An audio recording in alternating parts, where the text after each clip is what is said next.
Welcome into the USL show. My name is Alan, and with me today is Ryan. How are you doing, Ryan? I'm doing okay, Alan. How are you today? Doing all right. How's the weather where you live? Because I know it is wild out there. Yeah, we had a rainy weekend this past couple days, and it's like just now getting back into that Carolina summer where it's just hot all the time. Fair enough. Yeah, I saw. I think it was Phoenix was highlighted as being a low of 100, and then the Canada game last night just reminded me that there is weather other places in the world. Uh, I'm not sure if you watched that game, but that was like utter chaos. The ball stopping, but then also like skidding. Like there was parts of the pitch that were like dead, and parts of the pitch that the ball went, and guys were like, it was like slip and slide soccer. It was fun. No, I didn't get a chance to watch that the Canada game last night, but yeah, it's still kind of crazy just having all the international games going on right now. I know the United States has their Nations League later tonight, and Hungary had a huge result over an England team that probably should be without Gareth Southgate for their next game. Yeah, that was wild. I like turned it on. It was like 1-0, and then it quickly became not 1-0. And then the Stones red card I thought was a little bit unfortunate, but hey, Yeah, things happen. When I was when Go ahead. I was saying I was mainly paying attention to the Germany game. I had it on mute while I was working, and I would turn around and there'd be like another goal that would be added to it. And I was like, I'm sitting in the same room. It was 3-0 last time. How is it already 5-0? Yeah, I didn't watch that one because I thought that I think Germany was up 2-0, and I was like, oh, this England game looks a little bit more competitive, and then it was no longer competitive. Um, so let's talk. I'm gonna kind of hit some points in some of the other leagues that have been going on. Right now, I believe today there's some W League action going on. Uh, but I wanted to talk about a couple of the teams that have been doing particularly well. We have Greenville Liberty. Gio couldn't make it tonight. I was hoping to get a little bit of his thoughts on Greenville Liberty, but the team so far that has the most interesting success is McLean Soccer. They are undefeated. Um, they are averaging 3 points per game, and they have a plus 13 goal differential. And the rest of their division is not anywhere close to them. So it'll be interesting to see what they're doing. Minnesota Aurora is doing really, really well. And I think Morris Elite, Tampa Bay United, and South Carolina United FC are all leading their divisions, and they're pretty clearly leading their divisions. It seems like there's kind of a cream of the crop, and then a kind of middle. And I want to add Indy 11 to that one as well. They started out hot. We got a chance to chat about them because they're the first game. So that's what's going on in the W League. Any thoughts on the W League, Ryan? It's interesting with Indy 11 having those two games at hand over Racing Louisville at the moment. The Great Lakes division definitely seems like it's just those two battling for the top of the division, as you have AFC Ann Arbor and Midwest United as a more distant third and fourth, and then Detroit City's club down there in six. But yeah, I mean, it's looking very good for the Greenville Liberty at the moment, who currently have the highest, at least points total across the W League, not points per game, mind you, but they are second in that count for the points per game. So it's another just success story for football clubs from Greenville. Yeah, and I can't hype their crest enough. I know it's not this. It's not like Indy 11 where it's the same, but it is a very eye pleasing and eye catching crest. There's also quite a lot of action going on in League Two, almost too much for my brain to comprehend. But I encourage you to take a look at League Two. So let's hop over to League One. Any surprises from League One last week for you?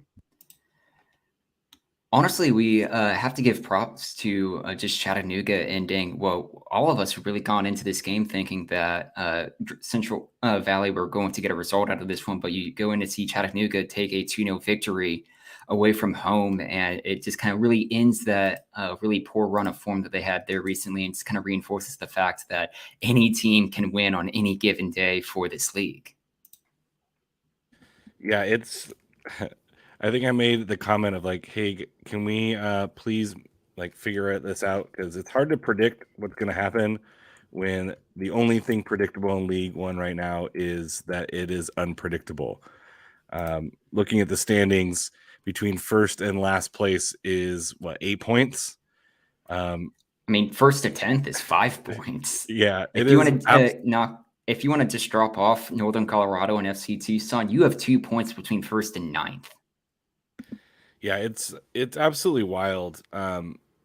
And this was what makes USL League One kind of fun to watch. Is there's not like any kind of real pushover teams. Even Tucson has been successful at times, but anything from first to ninth, anyone can win at any time, and it makes predicting those matches particularly challenging. Um, I the almost want Richmond to stop Kickers, making those locks for my right? picks. Yeah, for sure.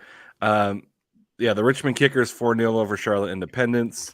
I thought that scoreline was pretty interesting. And then 3-2 Madison over Greenville, with Greenville getting kind of a late goal that was borderline questionable at best. And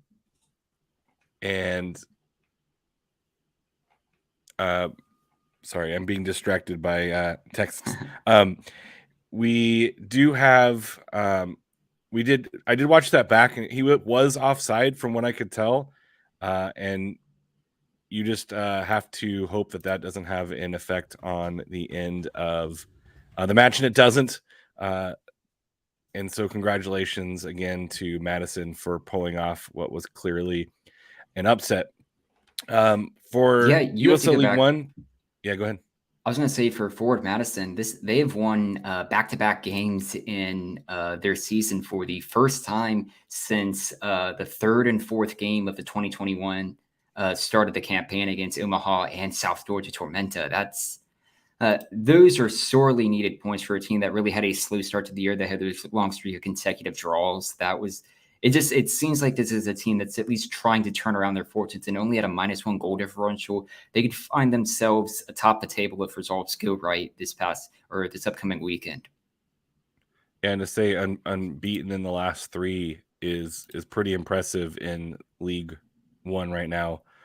Fuego is the only one. Oh, nope, I'm reading that backwards. Union Omaha, North Carolina, and Richmond are the only ones that have been unbeaten. Oh, hailstorm. Unbeaten in the last three. But the rest of them, like I said, it's like you read up and down the stat chart. I was reading, for some reason, Google has the most recent one on the left, and I always forget that. I always forget that it's the one on the end that's the most recent. I mean, or the you're looking last at recent. it is so difficult to string together results here. Like if you look across into USL Championship, you see teams who go on winning streaks and unbeaten runs quite frequently. If you're really bad and down in the dumps for a while, it's going to kind of persist for a while. But if you look into League One, every team in their last 5 games.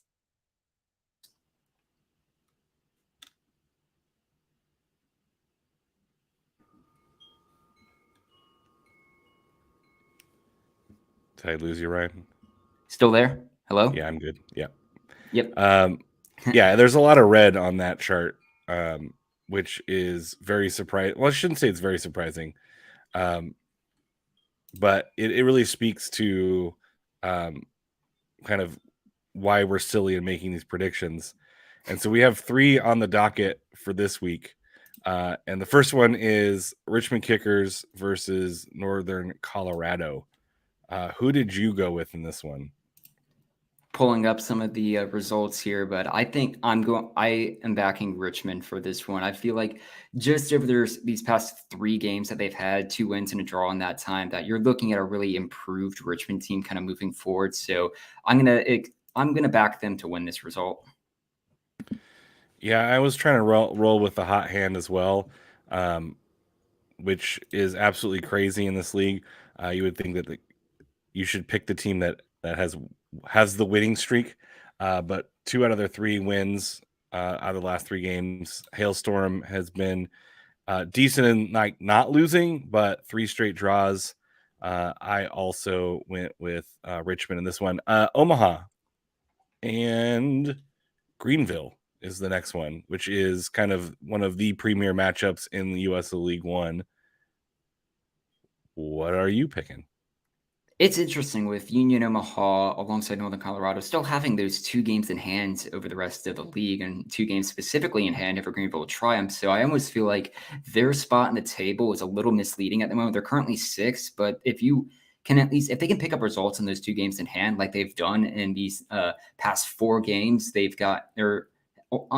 hold the longest unbeaten run currently in USL 1 alongside Northern Colorado Hailstorm. And Gio's going to hate me, but I feel like Union Omaha has just been better and they're performing well at home this year. So I'm going to predict them to win. They're actually one of the top teams I have in my ELO ratings currently, which still kind of speaks to that these games in hand and can really help make up the difference for Omaha within the table. So I'm going to predict them to win.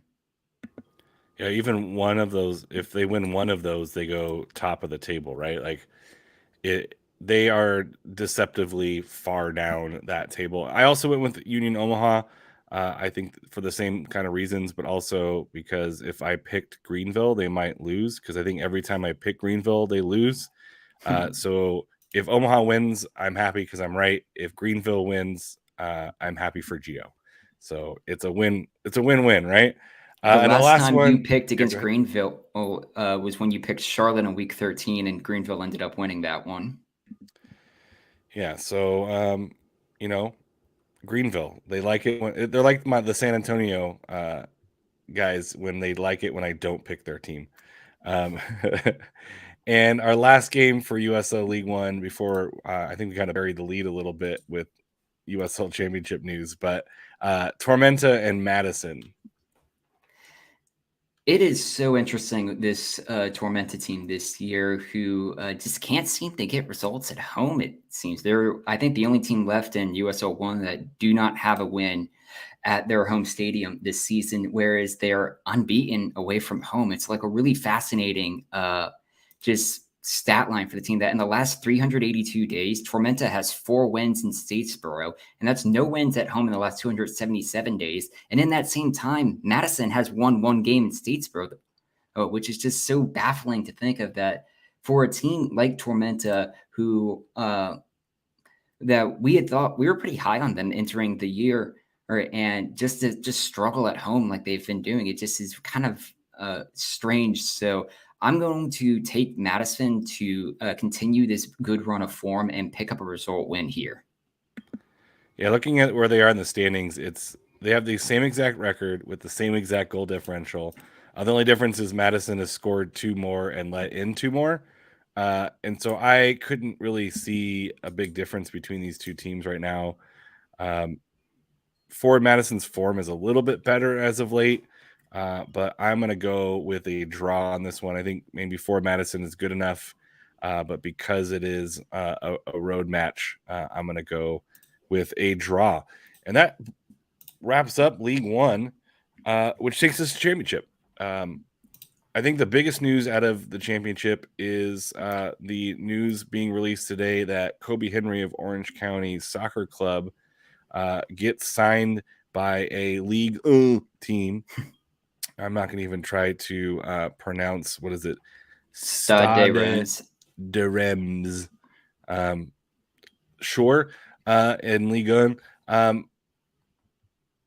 I don't know a ton about the French league, but I do know that this is a pretty big deal for the USL in general, and specifically Orange County Soccer Club. Ryan, what are your thoughts on this signing?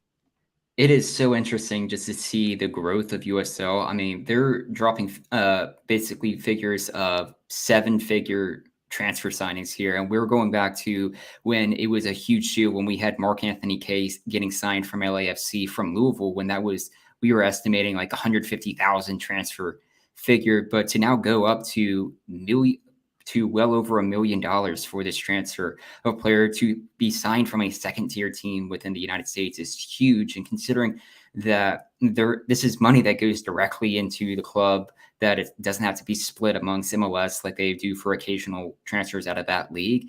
This could honestly fund Orange County for the rest of the season off of this one deal alone. Robert says maybe OC can use the money to buy a striker, although I think their needs are a little bit more than just a striker. I was talking to the San Diego Academy coach this not this past weekend before, specifically about this before I knew Kobe Henry was really going anywhere, but it was always kind of Kobe Henry is going to be moved at some point, and he is going to go to Europe. It's just a matter of when, not if. And we were kind of talking about what USL is able to offer the younger players, that they don't have to enter the MLS system. And to be frank, unless you're going to a notable academy like maybe Real, instead of going to Real, it's not. John's not. You're not wrong. California million is 150,000 elsewhere. But instead of going to an MLS academy where you may get MLS minutes at some point, maybe, not only is USL going to get minutes for a younger player more readily than an MLS club, it's when it's time for him to move on, when he turns 18 and it's time for him to move, you're not dealing with the behemoth that is MLS. And MLS is going to look out for themselves first. And the players don't want to get locked into the system where they're dealing with this third party almost, where the team might want to sell them, or the people who are at the team want to sell the contract, and a team wants to buy out his contract, but MLS gets in the way, right? And so this allows a person to stay locally, right? You have these USL academies in people's backyards. They don't have to go to Utah. They don't have to go to New York. They can stay home. They can get paid. They can get trained pretty well. They get coached. They can get actual professional minutes. And then when it's time to leave, it's a lot easier to negotiate with the USL club and the team than it is to negotiate with this behemoth of MLS. And the academy coach was like, hey man, like, this is what we're seeing and the evolution of some of these full-time academy programs at the USL level is you're going to get some really good talent that sign locally, that play locally because they realize that they can get what they need. And then they're free to move right at 18 to go to Europe or to take that next step. And so I think this is one of the legs up that USL has over MLS right now is the freedom for players to move to Europe and allow them to develop locally. And so I was surprised when you start paying attention to Orange County when, like, hey, they're signing all of these like 14, 15 U.S. youth national team players. And you're like, why Orange County? Why aren't they getting signed by LAFC or NYCFC or, the Baby Bulls or the Bulls? And you start digging into it, and it's exactly this situation where Kobe Henry is now able to move to a league-owned team without having to jump through MLS hoops. Because, Robert, you're right, MLS does own all of the contracts. And so your team might want to move you on, but if MLS says, or is trying to get the most out of it and throws a wrench in the system, and then it's like, who owns the rights? And it gets into a whole bunch of gobbledygook that makes it more difficult for the player to get what they need. Yeah, so I mean, you're seeing that currently with the Gabriel Slonina transfer saga out of Chicago, that he basically had a move from Real Madrid turned down, and then you saw that move from Real Madrid turn into Chelsea, then turn into Wolves.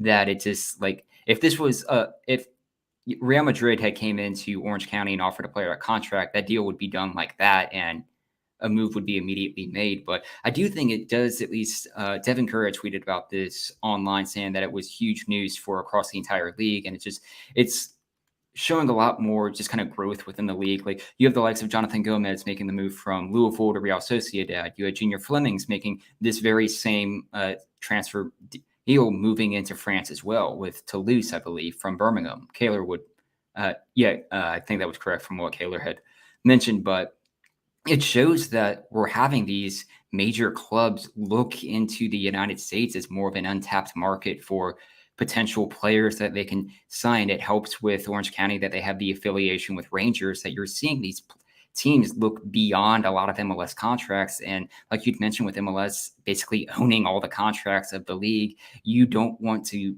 deal with that third party entity that's going to be tough to negotiate with. You'd rather come into a club that would be willing to sell for either the exact transfer price that you're going to offer the first time, or maybe you get a bargain deal because the club is willing to make the money up front.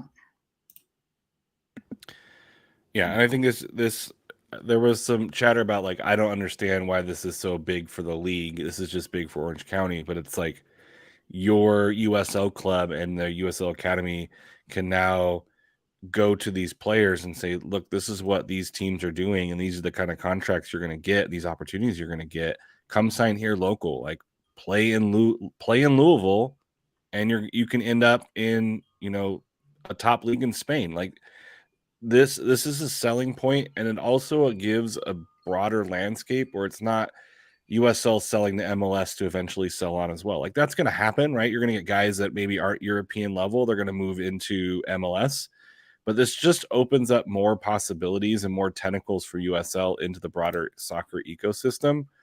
And then, I mean, we've been talking about there needs to be a US market. There needs to be a US market, and MLS is having some headaches with the United States market selling from MLS team to MLS team. That can happen in USL, and USL can play a huge role in establishing a soccer market in the United States. Yeah, I mean, if you're looking at like all these moves that has been made over to Europe from like say to MLS to USL, like the most immediate one that comes to mind that like of the past summer, you have like Matt Turner going to Arsenal, you have Zach Steffen go to Manchester City. So those moves still happen, but it seems like this is just USL kind of gaining that foothold within this market that they're or at least establishing themselves as, hey, we still have viable players you can fill in for your squads in Europe, and you might actually get more playing time than if you are a Matt Turner or a Zach Steffen that are currently the backups at both of their respective Premier League clubs. Yeah, and I think this is just the landscape's gonna change once the two teams leave as well, where it's just the USL independent teams playing each other. I think this is gonna give some opportunities for some younger kids to play at a higher level, to show off those abilities, to say, hey, like, hey Europe, hey um, Liga MX, hey other leagues, come and watch these guys play, and if you want to buy a contract, they're available. And I think that's just going to benefit the league in general. A rising tide's going to raise all the ships. That is the saying. That is correct. Any final thoughts on the Kobe Henry trade? Kobe Henry sell on before we hop into some recaps. I hope Orange County does have a sell-on clause with this one. If Kobe Henry becomes a massive superstar for Reims in France, if they even add in like a 10 to 20% sell-on clause, like I do in my Football Manager games, and he goes for another big money move past Reims, because this obviously won't be his final club in Europe. He'll go on to more and more moves. If they can if Orange County had put that into their contract, that could help pay just even more off of this one transfer many years down the line. That just can help fund these clubs for a long time. Yeah, and I do know that they put quite a bit of funding into their academy programs as well. So that's also something to keep in mind, is this doesn't just funnel into the first team. This funnels down into the academy program to sign 3, 4, 5, 20 more of these players that they can sell on again. So I'm excited to see what happens. So what was I want to continue a Kaler tradition of what is your big surprise and your big one of your I told you so's from this past week? I would say my I told you so of the past week, and maybe it's not since we had 3 of the cast to actually pick that one, but El Paso going into Phoenix this past weekend and picking up a 1-0 result as Locomotive are now one of 3 teams in the Western Conference right now, picking up unbeaten in their last 5 games. Yeah. And any big surprises past week for you? It has to be Charleston, going up against what is supposed to be a really stellar Bob Lilly coached Pittsburgh team, and it's now a Pittsburgh team who's gone winless in their last 4. I would have to check. That's something that is really unheard of during the Riverhounds Bob Lilly era. But Charleston holds a very terrible, just winless run that dates all the way back to their first game of the season when they beat Tulsa with a pretty stellar performance against Pittsburgh. And I actually had a really interesting fact that I had tweeted about this game, that this was the first time since Pittsburgh had that 11-goal thriller against Harrisburg City Islanders, I think back in 2013, that they trailed 3-0 at a halftime. So this has been quite some time that they were just absolutely run off the pitch in the first half. And they would actually end up coming back to win that 6-5 11-goal thriller. Yeah, that has got to be probably the biggest shock of the week.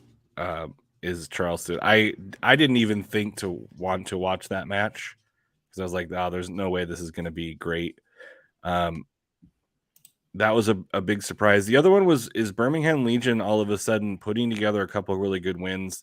They knocked off Phoenix 1-0, and then they take on Memphis 901 and win 1-0, which I did not think they had that in them.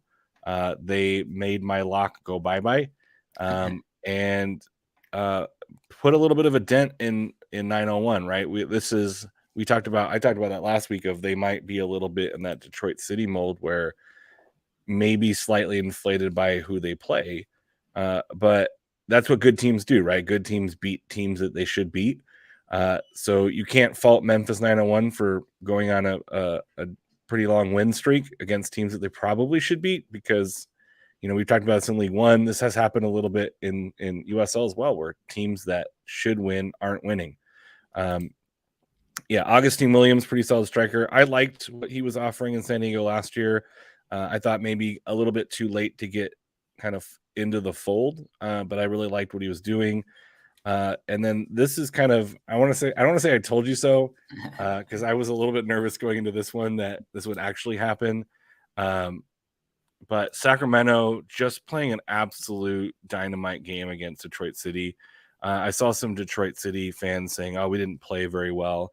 And sometimes that comes down to the way they play, and sometimes it comes down to the way the other team plays, right? Like, you can play a pretty decent game, but Sacramento looked to have a really good control over that match and really kind of play the way they wanted to play and never felt out of control. And, this is what John said before. He's like, I think they have a really good game plan going in, and I think that they're going to be able to execute it. And they did. They got a goal in each half and really kind of played the game they wanted to play. Detroit City didn't feel like they had much of a fight in them at the end.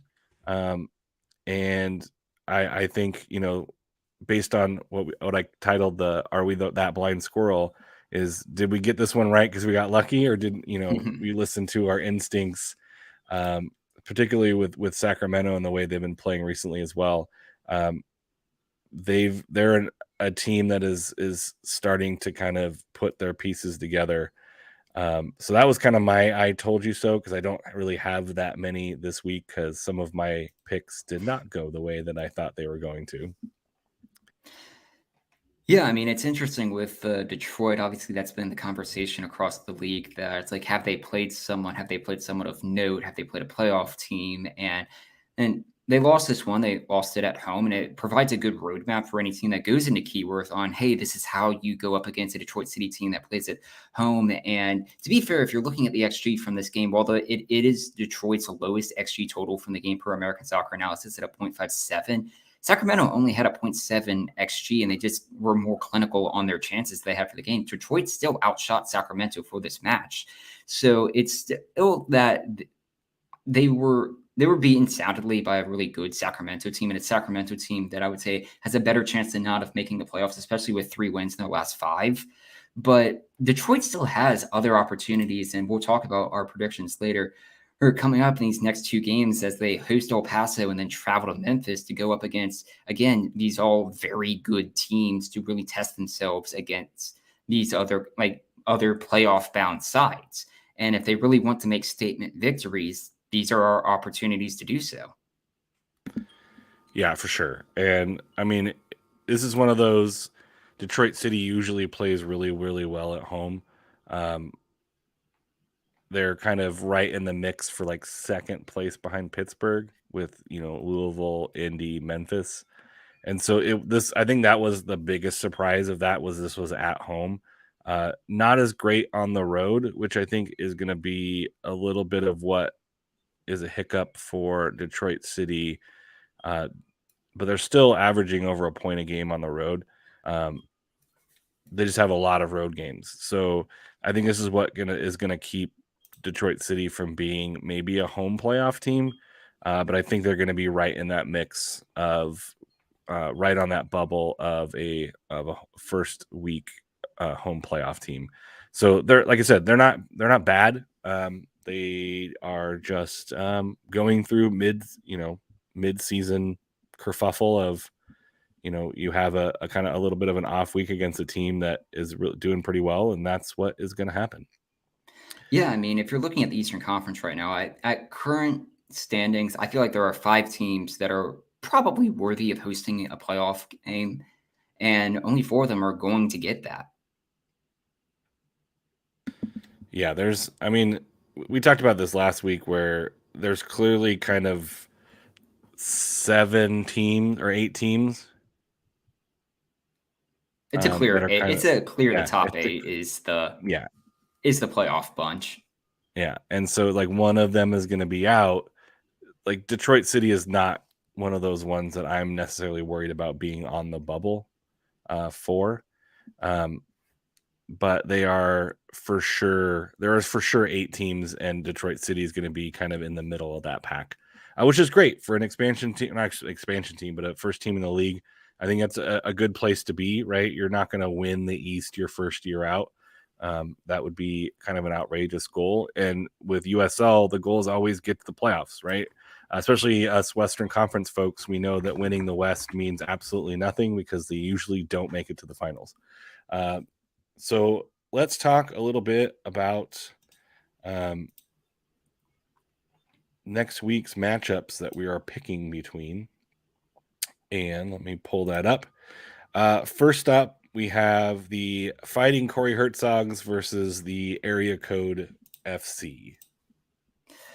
I think Memphis rebounds from their 1-0 result. As Kaylor had said in our last show, that going up against Birmingham's always kind of that really tough, low scoring, just kind of slog of a match that you really just have to kind of work your way through. And they didn't really come out on the winning side for this one. But with Hartford, they've lost 2 of their last 3, 1-2 to Phoenix. They had a 1-1 draw against El Paso, and then a 3-0 just demolishing loss against San Diego. I think Memphis gets back on track here with a win. Yeah, that's what I see too. I think Area Code rebounds and is successful against the Hartford Athletic. They looked a little bit rough last week against against San Diego. John agrees 901 for sure, and then he says Hartford sucks. So they look like they might have been trying to turn a corner, but I just don't think they have it in them right now. My favorite part about their last game was the coach with AirPods in the stands after he gets a red card, and being loud enough that the people announcing from the stadium, or the guys calling the game who are in the stadium, noticed him, and we're talking about it on the broadcast, and tweets are going out of guys taking pictures. Maybe if he was a little bit more subtle, he'd get away with it, but one of my favorite moments from the weekend. Probably the most interesting matchup in the West this week, or a very interesting one, is Oakland Roots hosting New Mexico United. Who you got in this one? This is oddly just 2 teams in the Western Conference right now who are unbeaten in their last 5. John had a tweet earlier this past week talking about reacting to Oakland's draw against RGV. He basically, like, Oakland past the 80th minute is something else this year. I mean, they managed to get that equalizing goal at the 81st minute, but New Mexico has just really quietly been on a 4-game run, and they currently have the second best goal differential here in the Western Conference. And I part of that is obviously helped by beating Phoenix as they did, but I don't know, just looking at some of these games that they had, I almost discount that Phoenix game entirely. You have a 2-0 victory over a Charleston team and a 2-1 win over Indy, 11 a 2-1 win over Orange County. I feel like just Oakland at home this week, they just can do the magic again, but I'm going to pick a draw on this one. Yeah, New Mexico is an interesting team on the road. They only have 6 away games. So like comparing, Sacramento's got 9, Colorado Springs 7, both really good on the road. New Mexico's averaging over 2 points per road, or 2 points per game on the road, which is phenomenal. Obviously, Colorado Springs, Sacramento, or San Antonio. Oof, that was tough. Are averaging more points per game on the road, but to have more than 2 points on the road is pretty significant. And so I think Oakland's been all right at home, but I think New Mexico gets enough in this one to hold on. I think Oakland runs out of steam and doesn't get it done, and I'm picking New Mexico United. The next one is a cross-conference matchup between the aforementioned Detroit City and Phil's El Paso Locomotive. It is so fascinating just kind of how games are scheduled. Like, I remember the old kind of USL days when they would schedule for teams who had to do these long cross-country road trips. They'd always try and get like 2 road games in the same week where you would play the opposite conference twice. But interestingly with this one is Detroit City is hosting this game at noon on Saturday, which I have to imagine going all the way from playing in Phoenix to now going out to play or in Detroit is a tough adjustment for El Paso. And I would think that Detroit would be motivated after basically their first loss at home in quite some time, that in the league, that is, that they'd want to come back out and get a really good result here against another who's going to be a playoff team in the Western Conference in El Paso. However, I still feel like El Paso is they've really put it together well after their really early season stumbles, that I feel like El Paso can do just enough to get the result here ever so slightly. But it wouldn't surprise me if you had a really motivated Detroit team come out and want to play well to get a win and help kind of use that kind of noon start time to their advantage. So I'll pick El Paso, but it wouldn't surprise me if it goes against it. Yeah, noon Eastern time. I'm like, wow. And I obviously I'm big ESPN, so they're making the time for it. But that's an early start for us West Coasters. I'm going to be rubbing sleep out of my eye and letting the dogs out for this one. I can see a reality where this is probably a draw. And that's what John picked, by the way. Yeah, I can see that reality, but I felt like I just had this gut feeling of El Paso, and then after my exasperatedness of last show, and then getting like no hate from Detroit City on my Twitter feeds, and someone said this show sucks, so I think I can't pick them to do anything, right? So I'm gonna go with El Paso for this one. I think San Diego was lucky to get El Paso at home when maybe they weren't quite as good as they are now. So San Diego should probably count themselves lucky. But I think El Paso has enough here and goes into Detroit City and takes a card from Sacramento and wins this one. Up next is Tampa Bay versus the Battery. Your San Diego Loyal are one of 2 teams to beat Tampa Bay at Outland Stadium this year, with the Miami FC being the other one. But Tampa Bay has been on a really nice run of games recently. You have to go all the way back to that aforementioned the Miami game at home to find the last time they were shut out in a game. Charleston had a really good rebound game. They finally kind of broken that winless run that they've been on for quite some time. But I think you're just running into a really informed Tampa Bay team, and I've made the Rowdies my lock pick of the week. Yeah, I think this one is. I think if this was in Charleston, I might like pause and contemplate. But I think this being in Tampa Bay being like the hottest team outside of New Mexico, or actually as hot as New Mexico in the last five, I just don't see a way that Tampa Bay messes this one up. I think they're on a roll, and I think they're going to continue that roll. I think Tampa Bay, again, another team that maybe San Diego was fortunate enough to get when they were on the downward trajectory to pick up those 3 road points. So I think Tampa Bay does the deal here. You are not the only one to have locked Tampa Bay this week, with Gio also locking Tampa Bay. John's lock this week was Memphis, in case people wanted to know. And we had mentioned that Kaler, or we did our League One picks, and Kaler had locked Greenville, which is a thing. Austin, bold prediction. I think the last time I did that, they lost. So Yep. they've been put in lock timeout. Up next is another East-West matchup of Louisville City or Louisville City, depending on how you want to pronounce that, versus Orange County Soccer Club. We had like mentioned it in our own group chat, but are people in Louisville really hitting the panic button with 3 losses in their last 5? They are still second in the Eastern Conference right now and should, by like all accounts, still be hosting a playoff game. I think in my ELO ratings right now, they're the second best Eastern Conference team. They've really built up that kind of level to get here. And I feel like this is like the perfect opportunity to take advantage of an Orange County team who is one of 2 in the league right now who do not have a win in their last 5 games, the Baby Bulls being the other.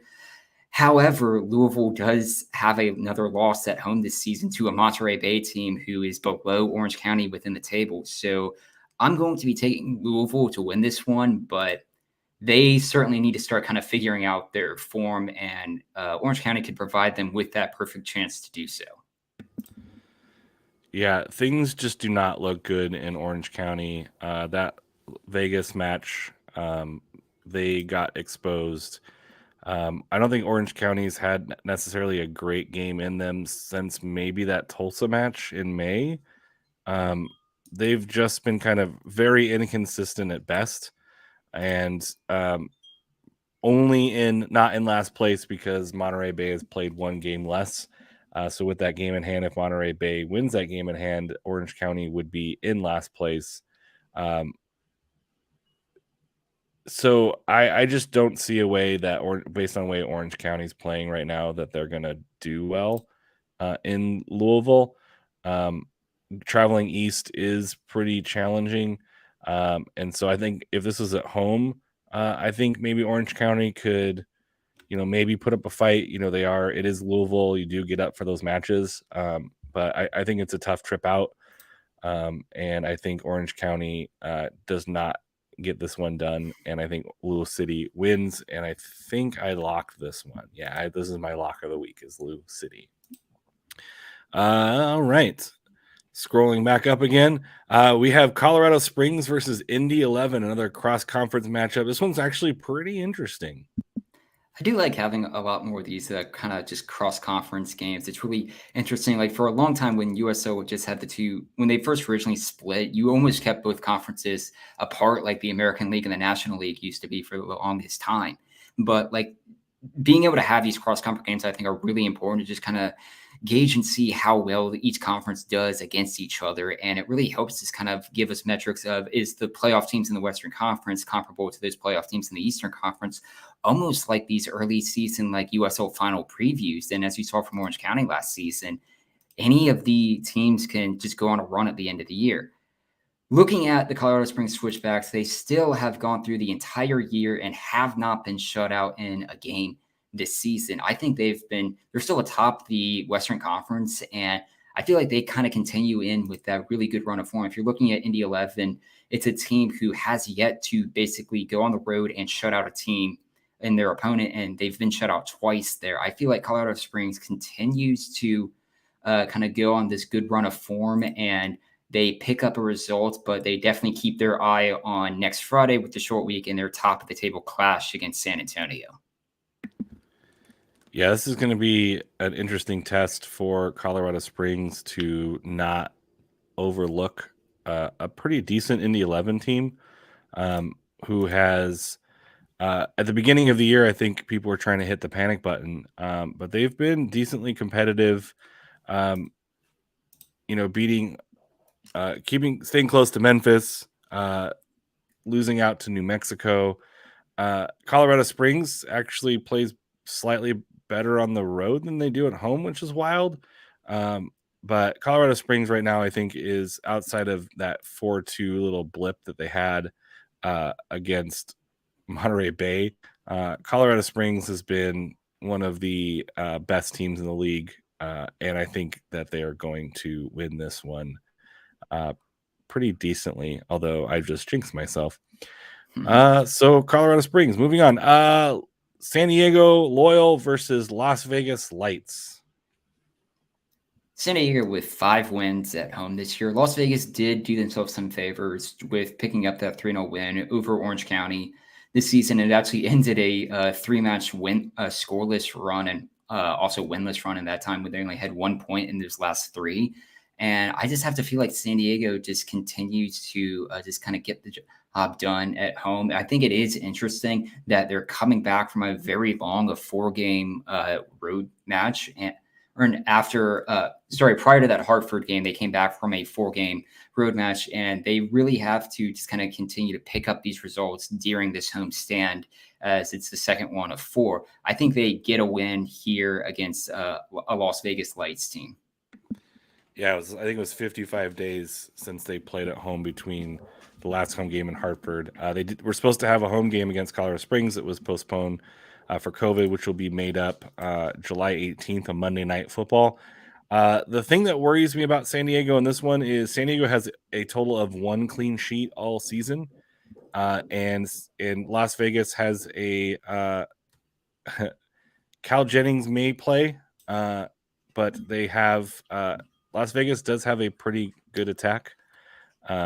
Danny Trejo is the kid's name, and he can do some damage. And so that's the only thing that worries me about this match is San Diego's propensity to give up late goals and also to not keep clean sheets. But John Kempen is back on loan. John Kempen probably had one of the best USL seasons in USL history during the COVID years, where he averaged 0.5 goals per game. His USL for San Diego, his USL goals against average for San Diego is now 0.45 after the clean sheet against Hartford. And so I think they're just a slightly different team with him between the sticks. But this is going to be a tough matchup. San Diego's never lost to Vegas in their entire Columbus Crew legend, John Kempen. There's a pretty clever, there was a Saint Kempen, one of those like the candles one of the San Diego fans made of him. But he never got a chance to play in front of home fans, which is nice for him to be able to do that this past weekend. And I think he just brings a little bit of extra spice to the team that maybe makes up the difference. That if this was, maybe a number 2 goalkeeper, I'd be a little bit worried that Las Vegas would be able to sneak a draw out of this one. But I am going to pick San Diego to get the job done. But I am not super comfy with that one. Just San Diego makes me nervous when they're playing teams that they probably should beat, and they like to give up last minute goals. So yeah, that is those are our picks of the week. Look out for Ryan's tweet later when he puts out the entire USL show pick'ems for this week. Keep track with us, and if you have a lock, maybe it's 3 points if you get it right, -3 points if you get it wrong, and I get those wrong a lot, so that's why I am in last place. Ryan, any last minute thoughts for this week for you, soccer or non-soccer? Yeah, just that we're looking forward to just another really good week of soccer ahead, and it's getting into that kind of really crucial part of the season where it kind of making those runs at the playoffs, and you really don't want to have any drop points here in June and July to come back to haunt you at the end of August and September when it could possibly be already too late to kind of make that run. There's still plenty of time, and I don't think any team really needs to start seriously hitting the panic button on stuff, but I think at the end of the month, we should really have kind of a state of the USL season discussion and just look at the teams and say, what do you think kind of going forward? Are you high on them? Are you kind of low on their chances of making the playoffs? I think could be an interesting discussion later this season. Yeah, it's kind of like halfway through the season, teams start to kind of solidify where they are. I think you're starting to see a little bit of that gap being established with the teams kind of above the playoff line and below the playoff line. But someone can go on a couple game run, and I think that's one thing we need to remind ourselves with these conferences is that every game is pretty much a 6-point swing. So a team can go on a 4 or 5 game win streak and shoot up the standings. Yeah, buy, sell, and hold. Yeah, that would be a pretty fun one. I think that could be one not that far away. Yeah, my kind of thoughts are Phoenix fans. I saw this past week were tweeting out how many losses they have versus other teams and comparative versus other seasons. And I just want to remind them that they have the second most wins in the Western Conference with 7. They're tied with a couple other teams, but there are only 2 teams, San Antonio and Colorado, who have more wins right now. So make sure we're focusing on all of the standings. And then also, I know this is a little bit of banter, but with all of those seasons and all of those wins and all of those goals, how many USL championships have you won with that? Like Phoenix, you don't win the USL Cup by getting the most points in June, right? So I say stay positive. You're still, well within that playoff realm, and you just got to get yourself in because if there's one thing that you have is a birth of talent and a coach, who can get the job done and do pretty well in the playoffs. Especially in that COVID season where they got as the closest that they've gotten in a long time. They've been to a finals and had a finals canceled. So there's clearly some knowledge there. So don't hit that panic button quite yet because you don't want to derail your season with a hasty move. And the last thing I'm going to add is be safe out there. I was supposed to be in Hawaii this week, but I am not in Hawaii this week because I contracted COVID last week. So I'm recovering, as you can tell by my voice. Just try to be safe out there. We went to a birthday party and we had some beers, and so I wasn't wearing my mask the whole time, and I got and contracted it and was down and out for a couple of days. So just be safe out there, guys. Take precautions if you would want to protect yourself. That way you can enjoy people's company and going to live soccer matches. So stay safe out there, guys. For Ryan, this is Alan. This has been the USL show. And I think Kaylor's going to come on Thursday, and I think some people are going to join him. So there might be another little chat on Thursday as well. So thank you, Ryan, for joining me. And we will see you guys next time. Thank you for watching another episode of the USL show. This and every episode is brought to you by the Beautiful Game Network. Find podcasts and other written work at bgn.fm. Once again, thanks for stopping by, and we'll see you guys again next week.